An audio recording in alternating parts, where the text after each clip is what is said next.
10월 20 이제 4일 자정을 넘겨서요. 새벽 1시가 넘었습니다. 이번 시간에는요. 날짜상으로는 어제가 되겠죠. 국민의힘 2차 TV 토론회가 열렸습니다. 이 2차 TV 토론회 내용을 이번 시간에는 중점적으로 분석해 드리도록 하겠습니다. 한마디로 인해서요. 1등, 2등 지금 현재 윤석열, 그 다음에 이제 홍준표인데 국민의힘 내부 선수만 놓고 보면 최근 들어서 이제 홍준표가 1등 가고 그 다음에 2등을 윤석열이가 가는 이런 여론조사가 좀 많이 나오고는 있어요. 그러다 보니까 1, 2등 후보에 대한 여타 후보들의 집중적 공세가 이어졌다. 이것이 하나의 큰 특징이고요. 그 중에서도 윤석열 후보에 대한 이 집중 토론과 문제제기 그리고 이 견제가 심하게 있었어요. 그래서 윤석열 총장에 대한 이 공격의 포인트는 윤석열 총장이 최근에 이제 외교안보 공약을 발표했지 않습니까? 여기와 관련해서 서로가 유승민은 유승민대로 또 이 홍준표는 홍준표대로 내 공약 왜 뺏겨갔느냐 이렇게 해서요 이 공짜 공약 뺏기기 하지 말라 이런 비판을 퍼부었습니다. 그리고 또 그러다 보니까 이제 윤석열 총장이 방어를 하는데요 생각보다는 이 자연스럽고도 조금 여유 있게 반론을 잘 펴 나갔다 이런 평가를 받는 것 같고요. 그리고 이 홍준표 후보에 대한 이 비판에 대해서는 뭐냐면은 조국수 홍이지 않습니까? 그렇기 때문에 결국은 조국하고 같은 패거리로 가는 것 아니냐 이런 비판 그리고 이제 검수 완박 이런 문제를 가지고 이제 홍준표 후보를 밀어붙이는 이런 후보들이 있었어요. 그리고 이제 유승민 후보와 관련해서는 역시 배신자 프레임으로 몰고 갔습니다. 그런데 유승민과 홍준표 후보가 이 토론하는 과정에서는요 서로가 서로를 배신자 프레임에 몰아붙였어요. 자, 팽팽한 그런 오늘 후보자 토론했는데요. 지난 1차 후보 토론보다는 조금 더 이제 한번 했기 때문에 연습 게임이 됐잖아요. 그러다 보니까 이 후보들이 조금 더 익숙하고요. 토론에 좀 익숙하고 조금 여유 있게 공격도 하고 반론도 제기하는 이러한 분위기였다고 생각이 됩니다. 그래서 지난 1차 토론보다는요. 이 흥행적인 측면에서 그리고 내용의 내실적인 측면에서는 조금 더 진일보한 것이 아니겠느냐.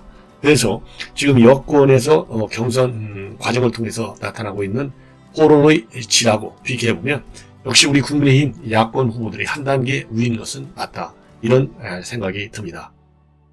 그래서요 이런 토론을 하다 보니까 결국은 원점으로 돌아가는 건데요. 지금 1, 2, 3등은 사실 딱 정해졌잖아요.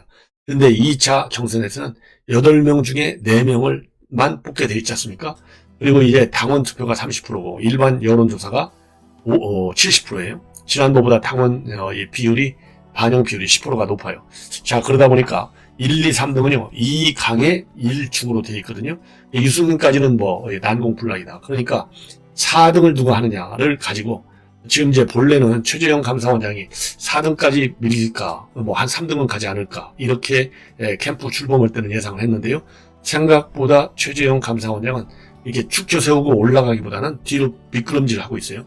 그러다 보니까 이제 5등 밖으로 나오는 그런 여론조사도 있고 그래서 최재형 후보가 이제 4등 자리를 내려가면 그 자리를 원희룡 그리고 이제 하태경 이런 사람들이 치고 올라오는 이런 형국인 것 같습니다. 그래서 자칫 잘못하면요 최재형 감사원장 굉장히 위기에 처할 가능성도 많아요. 왜냐하면 오늘 정의화 국회의장 정의화 의장이 사실상 최재형 감사원장의 출마의 1등 공신 아니겠어요? 그런데 오늘 전격적으로요 지지 철회를 선언했어요.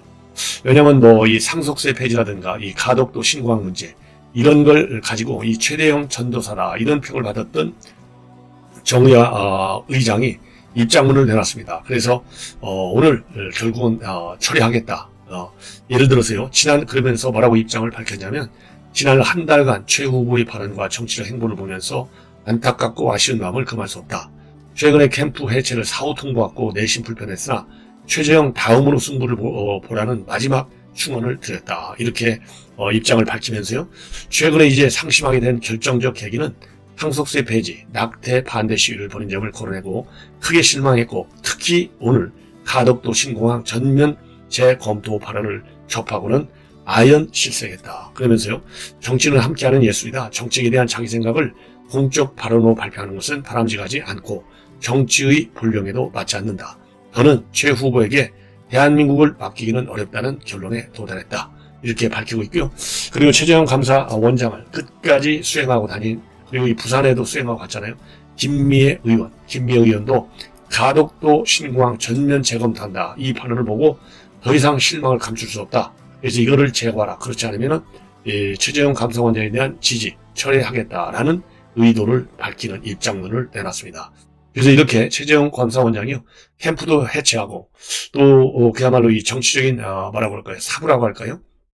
해부라고 할 수 있는 정의와 감사원장마저도 이렇게 지지를 철회하는 걸 봐서는 제가 보기에는 사위를 지키기도 어렵지 않겠는가, 이런 이 기관적 전망을 하지 않을 수가 없는 그런 상황이라고 생각이 됩니다.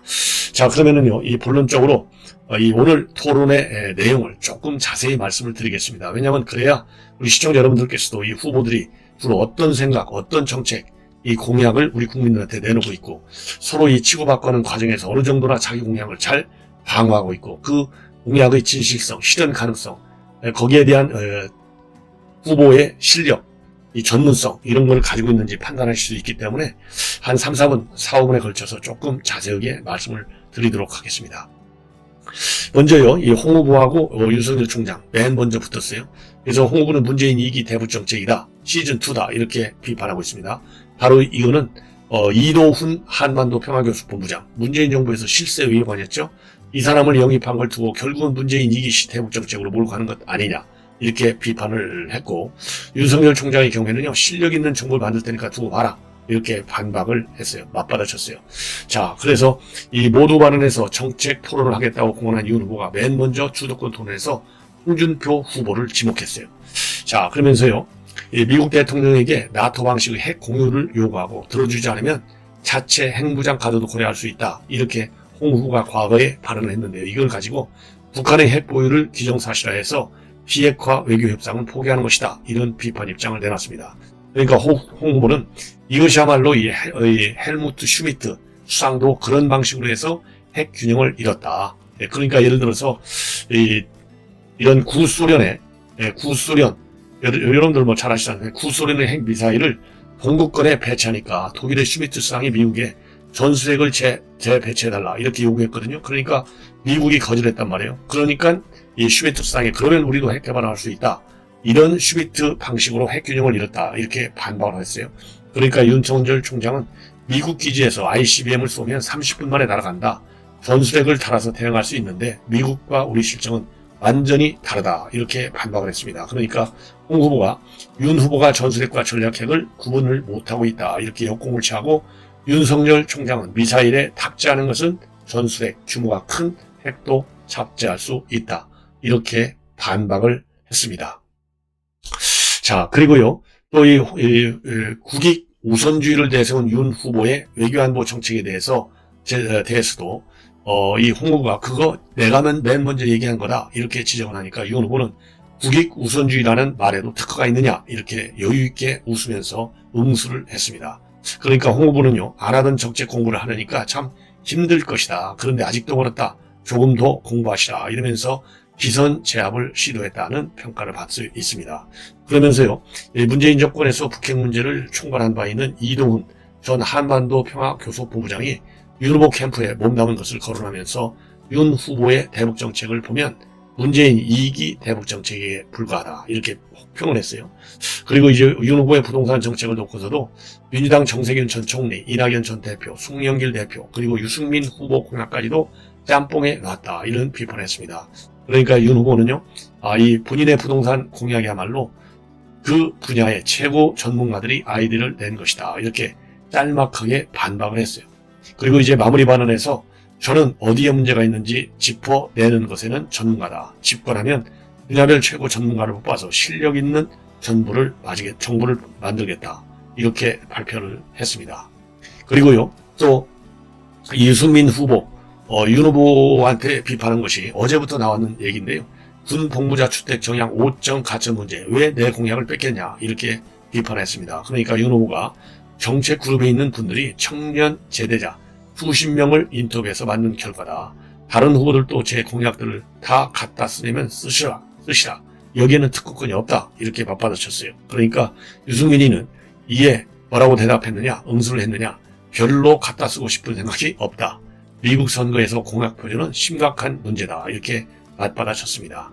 그리고 원희룡 후보도요. 심각한 인식이 없이 말과 아이디어만 있으면 본선 토론에서 상처를 입게 된다. 이렇게 비판했고, 그리고 최재형 후보는요. 윤 후보의 적폐청산을 겨냥해서 많은 사람에게 한을 품게 한 윤 후보가 과연 통합과 지휘를 할 수 있을지 의문이다. 이렇게 직격탄을 날렸어요. 그러니까 윤석열 후보는요. 국가와 국민을 위해 진영에 관계없이 이쪽이든 저쪽이든 똑같이 수사했다. 원칙과 가치 없는 통합은 일시적 야합이다. 이렇게 반박을 했습니다. 그리고 최재형 후보는요. 이 홍준표 후보를 향해서도 국민 지지를 얻기 위해 지나친 말씀을 하시는데 이재명 후보와 닮지 않았느냐. 그러니까 이 홍 후보가 또 반박을, 저는 이 후보와 기본적으로 다르다. 거기는 포퓰리스트이고 저는 그런 공약은 안 한다. 이렇게 응수를 했어요. 그리고 하태경 후보 또 홍 후보에 공격을 했어요. 주로 이 하태경 후보는 홍 후보를 집중 공격하고 있어요. 검찰 수사권 박탈 이런 공약을 놓고서 조국의 검수 완박과 똑같다 이렇게 비판하니까 홍 후보가 자꾸 조국 프레임에 가두려고 하는데, 조국을 가장 경멸하는 사람 중에 하나가 바로 이 홍준표 나다. 이미 살인 새끼도 아니다. 라는 막말까지 했다. 이렇게 풀어놓았습니다. 그리고 이 하태경 후보는요. 조국 프레임은 홍 후보가 역선택을 받기 위해서 스스로 파놓은 함정이다. 이렇게 또다시 재반박을 했어요. 그리고 또요. 홍준표, 유승민 후보는 박근혜 전 대통령 탄핵 문제를 놓고 배신자 공방을 벌였습니다. 홍 후보가 유 후보를 향해서 배신자 프레임을 어떻게 풀어나갈 것이냐 이렇게 물었어요. 그러니까 유승민이는 박 전 대통령을 유리할 땐 이용하고 불리할 땐 뱉어버리는 홍 후보 같은 분이 진정한 배신자다. 제가 배신자면 최순실은 충신이냐, 이런 비판을 했습니다. 자, 그렇게 해서요. 이 중요 대목의 정책 분야에 있어서는 후보자 간에 서로 이 공방이 계속됐는데요. 대장동 의혹과 관련해서는 한 목소리를 냈습니다. 그리고 빼아니게 또 부정선거를 끌고 나왔어요. 이 황교안 대표. 자, 이 얘기를 또 전해드리겠습니다. 대장동 개발 의혹, 똑같은 생각들이에요. 전화 후보나 똑같아요. 여러분들이랑. 이거는 윤석열 후보 맨 먼저 이런 사건을 좀 다뤄봤기 때문에 내가 안다. 어떤 식으로 해야 할지 견적이 좀 나온다. 지금 경찰에서 자금 추적을 한다고 하는데, 자금 추적은 시간이 많이 걸리고 자칫하면 증거 인멸의 기회를 줄 가능성도 있다. 이렇게 지적을 했습니다. 그리고 홍준표 후보는요. 사건을 제대로 조사하면 이 지사는 감옥에 갈 것이다. 이렇게 주장을 했어요. 자, 그리고 하태경 후보는 이번 의혹을 지자체장이 조직폭력배와 결탁해 비리를 저지르는 내용의 영화 아수라에 빗대서 이번 대선은 아수라의 진실을 밝히는 선거다. 불공정한 사기극을 뿌리 뽑아야 한다. 이렇게 주장을 했습니다. 그리고 잠깐이지만 또 부정선거 논란이 있었어요. 황교안 후보가 대법원 주관 재검표에서 불법 투표 용지가 확인됐다. 이러면서 부정선거 주장을 이어갔어요. 그러니까 이 하태경이가 열받아가지고요. 일고의 검토할 가치도 없다는 것이 상식적인 판단이다. 이렇게 딱 부러지게 일축을 했고, 그리고 윤석열 후보는 지난 총선이 총체적 부정선거였느냐 이렇게 유승민 후보가 질문했거든요. 여기에 대해서 저는 법조인이니까 부정선거 의혹에 대한 증거가 확실한 게 없다고 하는 것이 저의 입장이다. 이렇게 똑부러지게 입장을 발표했습니다. 그리고 또 이제 이런 식으로다가 말이죠. 그야말로 이 후보 간의 공방이 제법 좀 살벌하게 좀 진행이 된 것 같습니다. 특히 저는 이제 안타까운 게요. 아직도 부정선거 가지고 먹고 살려고 하는 이 후보가 있다는 거, 참 불행한 국민의힘의 이 후보들이다라고 저는 생각이 듭니다. 자, 그리고요, 이 원희룡 후보가 윤석열 총장에 대해서 조금 세게 했어요. 그러니까 자기 공약하고 윤 총장 공약이 유사하다. 그러면서 윤 총장에게 카피 닌자라는 별명이 붙었다. 이렇게 비판하고 있습니다. 뭐라고 했냐면, 윤 총장 소상공인 공약은 제 공약을 갖다 쓰셨다. 정책을 갖다 쓰는 건 좋은데 애니메이션 나루토에 나오는 인기 캐릭터에 빗대서 카피 닌자라는 별명이 붙은 건 혹시 아시냐? 이렇게 물어봤어요. 그러면서 여러 후보 공약을 갖다 쓸 수는 있다. 그렇지만 공약에는 현실에 대한 심각한 인식, 수많은 현실 문제에 대한 토론이 묻어 있어야 하는데, 그게 없이 말과 아이디어만 내놓으면 현실에 부딪혔을 때 힘이 발휘가 안 된다. 이런 얘기를 했는데요. 이 정도야 누가 됐든지 유승열 총장이든 누군지 그래도 명색이 국민의힘 후보인데 그 정도는 지적 안 해도 다 아는 거 아니겠습니까? 제가 보기에는요, 이 원희룡 후보가 아까 말씀드린 대로 4등에 들기 위해서 굉장히 지금 급한 것 같습니다. 자, 이제는요, 윤석열 총장, 이제 뭐 이 토론 내용 이 정도면 여러분들 핵심의 핵심만 아시면 될 것 아니겠어요?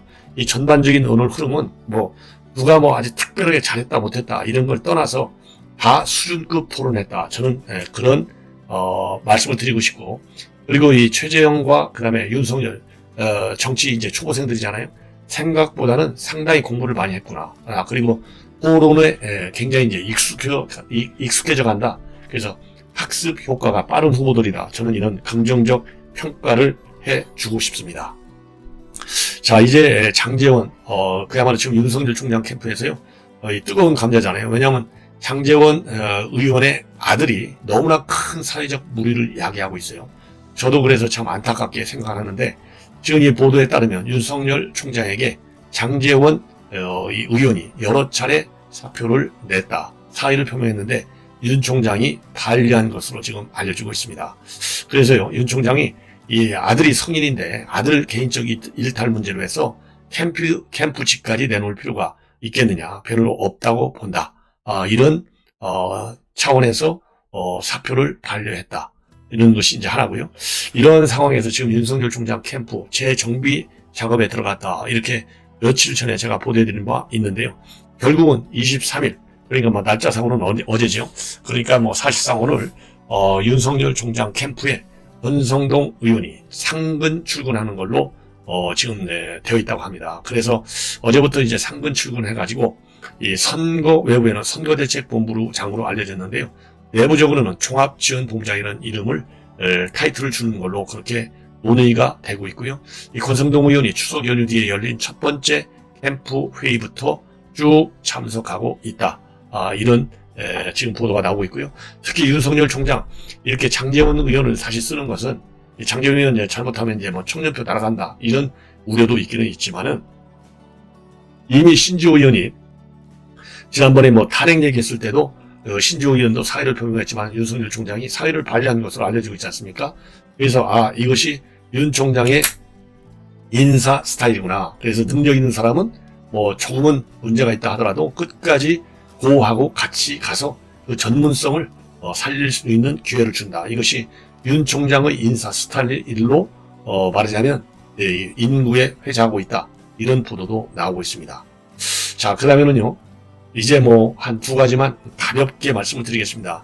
고승은이가 그동안에 윤석열과 김웅을 고소한다고 했는데 결국 최근에 검찰에 고소했다. 그러니까 이제 어제죠, 날짜상으로 페북에 서울중앙지검의 포렌식 절차를 잘 마치고 간 김에 예고했던 윤석열, 김웅에 대한 고소 접수까지 마쳤다. 영상 추출부터 보도 기사들을 포함해서 충분한 자료도 포함했다. 그러면서요, 고소장 일부 내용을 공개했습니다. 그래서 이 김웅 의원의 경우에는요, 형법상 명예훼손, 모욕, 정보통신망법의 허위사실 유포 및 명예훼손, 그리고 공익신고자보호법 위반 혐의로 고소를 했고, 윤 총장에 대해서는 이러한 혐의 이외에 협박과 특수협박교사 혐의를 추가했다. 이렇게 밝히고 있습니다. 그리고요, 또 이 국정원장 박지원과의 의혹을 제기하거나 자신을 향해서 제2의 윤조라고 언급한 김기현, 권성동, 장제원 이 세 명은요, 조만간 공수처에 고발할 예정임을 밝히고 있습니다. 자, 참 뭐 대단한 사람이에요. 예. 그 다음에는요, 지금 여당에서 이낙연 책임론을 갑자기 여권에서 띄우고 있어요. 왜 그러냐면 이거는 뭐 이재명 측에서 띄우는 것이 아닌가 하는 생각이 드는데, 이낙연 대표가 지금 이제 배수진의 일환으로서 의원직을 전격 사퇴했지 않습니까? 그래서 종로 일가가 지금 종로가 비어요. 그러다 보니까 지금 이준석은 본인은 나가는 상계동에 투자를 많이 했기 때문에 상계동에 계속 출마하겠다 이런 의지를 보였지만은 최근에 종로에 있는 스타벅스를 들어가가지고 미국에 가기 전날 이것이 이건 결국 종로에 출발할 때는 신호가 아니냐 이런 이 보도 분석들이 나오기 시작했습니다. 그러다 보니까 지금 여권에서는 내년에 말이죠. 그러니까 국민의힘의 대권 주자하고 이준석 대표가 쌍날개를 달 경우에는 시너지 효과가 상당히 있을 것이다. 그럴 경우에는 대책이 없다는 것이죠. 마땅한 인물이 없다는 거예요. 그렇기 때문에 이 종로 사태에 대한 이낙연 후보의 책임론이 거론되고 있다. 그래서 특히 이러한 얘기는요, 누가 하고 있냐면 허영일 전 박영선 캠프의 공보실장이 페이북에 그런 글을 올려놓고 있어요. 그러면서 국회의원 내년 종로에서는 이준석 당대표가 확실한데 이거보다 더 확실한 선거 전략이 없다는 것이죠. 그래서 이 대통령 후보하고 당대표가 모두 주인공으로 뛰는 초유의 선거가 만들어졌고 시너지 효과도 만만치 않을 것이다. 예. 그리고 지금 이름이 거론되는 분들 중에서는 고사할 분들이 적지 않을 것이고 안 그래도 간단치 않은 선거인데 설상가상이 됐다. 이렇게 하면서요. 이준석 출마론을 거의 기정사실로 밀어붙이고 있고 여러분들 뭐 잘 아시다시피 제가 보기에도 이준석 후보 이 당대표가 종로 출마할 가능성이 굉장히 많아요. 왜냐하면 어쨌든지 간에 종로에서 바람을 일으키면 이건 전국화될 가능성이 크지 않습니까? 그리고 본인의 정치적인 위상도 차기 대권 주자로서의 입지를 굉장히 강하게 굳힐 수가 있거든요. 그래서 이번 이 종로 보궐선거는 정치적으로 굉장히 폭발력이 있는 선거가 될 것이다 라고 제 경우에 팩트 시작하겠습니다. 대장동 개발과 관련해서 이재명 경기도지사는 그동안에 뭐 1월 한 푼 자기가 먹은 것 없다 뭐 이런 식으로 얘기를 하면서 정당성을 주장하고 있는데요. 이렇게 얘기했습니다. 우선 503억 원의 개발 이익을 성남시 삼수로 환수한 단군 이래 최대 규모의 공익 환수 사업이다. 전국 지방자치단체가 따라 배워야 할 모범 사례다 이렇게 주장을 하고 있습니다. 자, 이 주장이 과연 타당한 얘긴가? 이거에 대해서 저는 과장됐다 내지는 왜곡됐다 이런 말씀을 지금 드리려고 하는 것인데 제 이해뿐만 아니고 김경률 외계 사람 이런 사람들이 다 동의하는 내용입니다. 그리고 사례도 있습니다.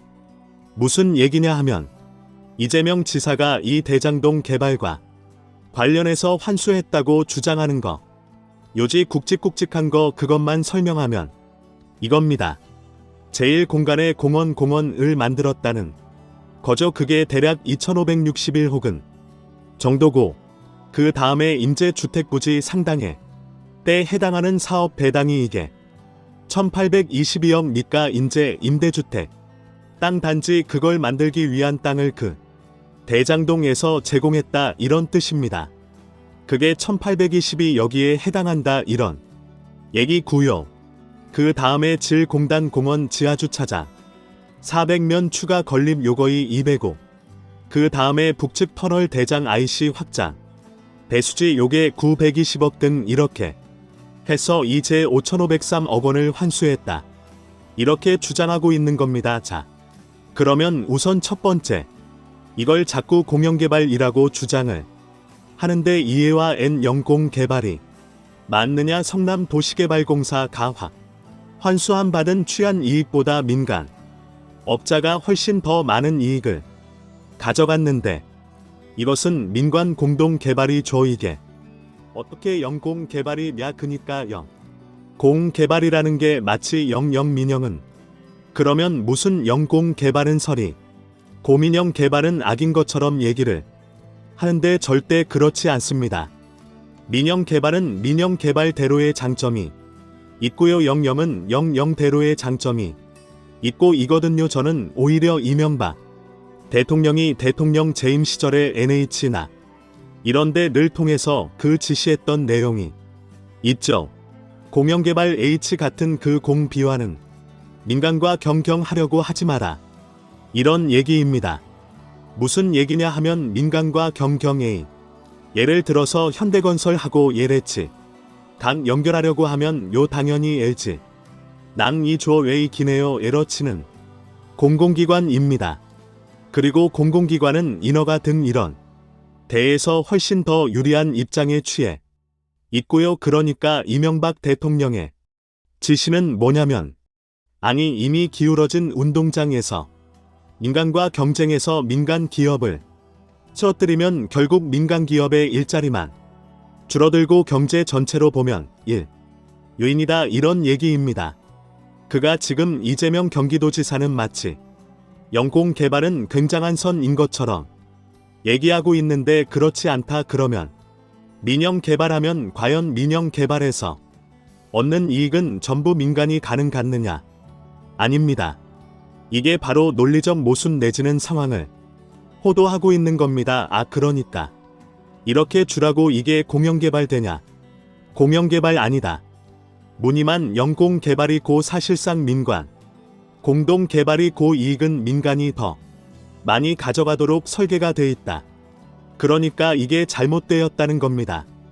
그런데도 불구하고 무슨 100% 공영개발인 것처럼 해서 모험 사례인 것처럼 얘기하고 있는데 그건 아니다. 그리고 민간 개발은 아니고 공영개발 은선 이건 절대 아니다 하는 부분 오히려 거꾸로일 수도 있다.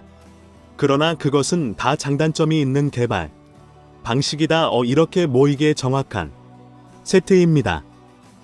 그렇게 따지면 뭐 북한은 다 영공개발이 북한의 민간개발이 어디 있습니까? 그래서 북한의 아파트 제대로 지어지고 북한의 건설주택 뭐 이런 것들이 우리보다 나은 게 있으니까 없습니다. 그러니까 영공개발은 공영개발만이 전이 아니다. 이것은 분명히 아셔야 됩니다. 자, 그 다음에 이렇게 돼 있습니다. 제가 또 하나 말씀드리는 것이 민간 개발을 하면 그러면 민간 개발은 그 수익을 전부 민간이 가져가는 아닙니다. 바로 그런 사례가 있습니다. 사례 뭐 한두 가지가 아닙니다. 큰 개발에는 다 있습니다. 그걸 우리가 흔히 기부채납 이라고 합니다. 그러니까 기부 그러니까 자기네들이 뭔가 사회기반 시설 예를 들어서 도 아파트만 덜렁 지어 놓으면 뭐합니까? 아파트 진입도로 만들어야죠. 주변도로 만들어야죠. 그리고 예를 들어서 거기에 모천왕 등으로 접근할 필요가 있다. 또는 공원 학교 굳이 이런 게 없이 아파트나 덜렁 지어 놓으면 그게 생활이 됩니까? 거기서. 그러니까 일산이든 분당이든 다 그 아파트를 짓고 개발을 할 당시에 주변 학교 무지 임대주택 용지 모 공원 이런 것들 다 만들었습니다. 그 누가 만들었느냐? 구민간 개발자가 만들었습니다.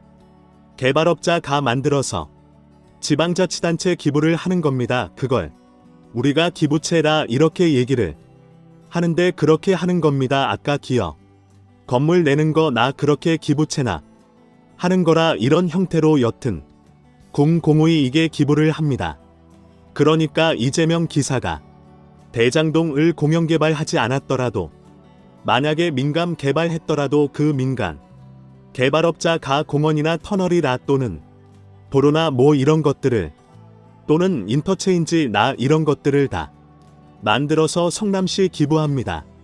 그럼 이거는 공영개발 1등 민간 개발이 됐든 이재명 성남시장이 하든 무슨 조각 안남 양주시장이 하든 똑같은 겁니다.